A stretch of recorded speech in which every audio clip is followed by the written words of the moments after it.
حیدرآباد ایک ایسا شہر ہے جو علم و تہذیب کی خوشبو میں ڈوبا ہوا ہے۔ اسی شہر میں ایک بچے کی پیدائش ہوتی ہے اور آنے والے برسوں میں وہ بچہ ایک ایسا شخص بنتا ہے جسے دیکھ کر لوگ حیران ہوتے ہیں کہ یہ عالم ہے یا محقق، یہ خطیب ہے یا نصاب ساز، یہ مفتی ہے یا میڈیا پرسنالٹی۔ یہ بائیوگرافی حضرت مولانا مفتی عمر عابدین قاسمی مدنی حفظہ اللہ کی ہے، ایک ایسی شخصیت کی جو روایت اور جدیدیت کے درمیان ایک مضبوط پل۔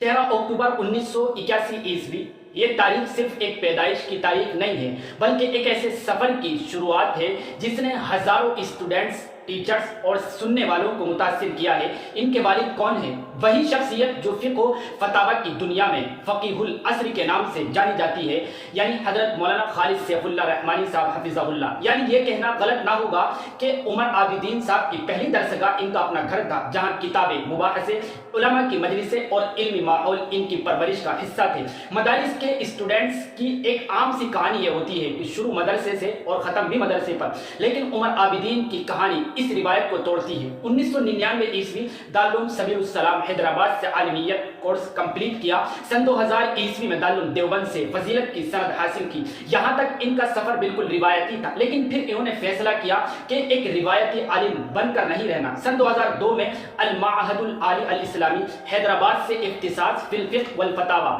سن 2003 عیسوی میں ریسرچ اور تحقیق مخطوطات پر ڈپلوما۔ سن 2004 عیسوی انگریزی زبان میں ڈپلوما۔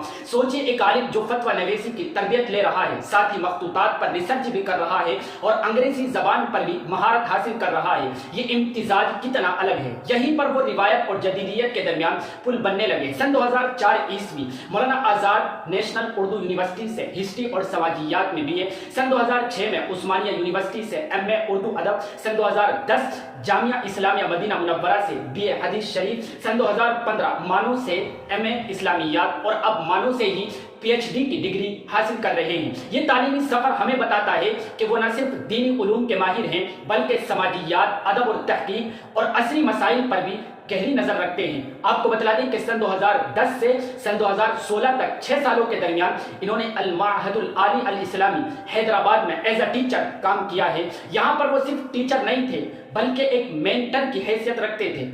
حدیث، تفسیر، فقہ اور جیسے علوم پڑھانا کوئی آسان نہیں ہے، لیکن انہوں نے نہ صرف یہ پڑھایا بلکہ اسٹوڈنٹس میں تجزیاتی سوچ بھی پیدا کی۔ اسی دوران انہیں ایک بڑی ذمہ داری دی گئی، اسلامائزیشن آف سلیبس کے شعبے کی صدارت، یعنی یہ پریزیڈنٹ بنا دیے گئے سن 2013 سے سن 2016 تک۔ یہاں وہ اسکولی سلیبس کو اسلامی روایت کے مطابق ڈھالنے پر کام کرتے رہے۔ یہ کام صرف تعلیمی نہیں بلکہ ایک آئیڈیولوجیکل جنگ تھی، کیونکہ آج کی تعلیم اکثر مذہب کو الگ کر دیتی ہے، لیکن انہوں نے کہا کہ تعلیم نہیں ہو مگر اقدار اسلامی رہیں۔ سن 2013 سے سن 2014 تک منصف ٹی وی کے پروگرام راہ ہدایت میں عوامی کوسچن یعنی سوالات کے جوابات دیتے رہے۔ سن 2014 سے سن 2016 تک ای ٹی وی کے پروگرام شریعت کی روشنی میں آپ مستقل مفتی رہے ہیں۔ یہاں ایک نئی تصویر ان کے سامنے آئی کہ ایک نوجوان عالم ٹی وی اسکرین پر بیٹھا ہے اور دیکھنے والوں کے سوالات سن رہا ہے اور مدلل اور مطمئن کرنے والے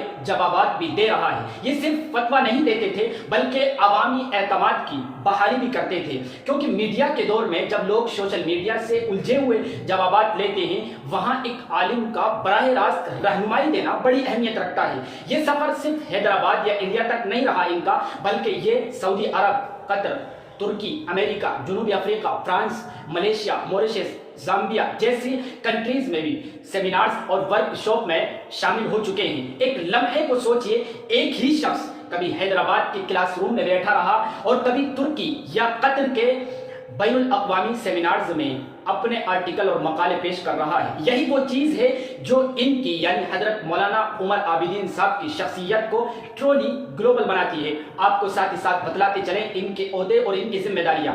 یہ نائب ناظم المعہد العالی الاسلامی حیدرآباد، جنرل سیکریٹری آل انڈیا ملی کونسل تلنگانہ، رکن الاتحاد العالمی لعلماء المسلمین قطر، شرعی مشیر انڈیا زکات.com، صدر امام فاؤنڈیشن انڈیا برانچ، امام و خطیب جوبلی ہلز مسجد اور اسلامک سینٹر، رکن مجلس ادارت مجلہ بحث و نظر، رکن مجلس ادارہ مجلہ المدونہ مراکش، ڈائریکٹر ای مدرسہ یعنی لرن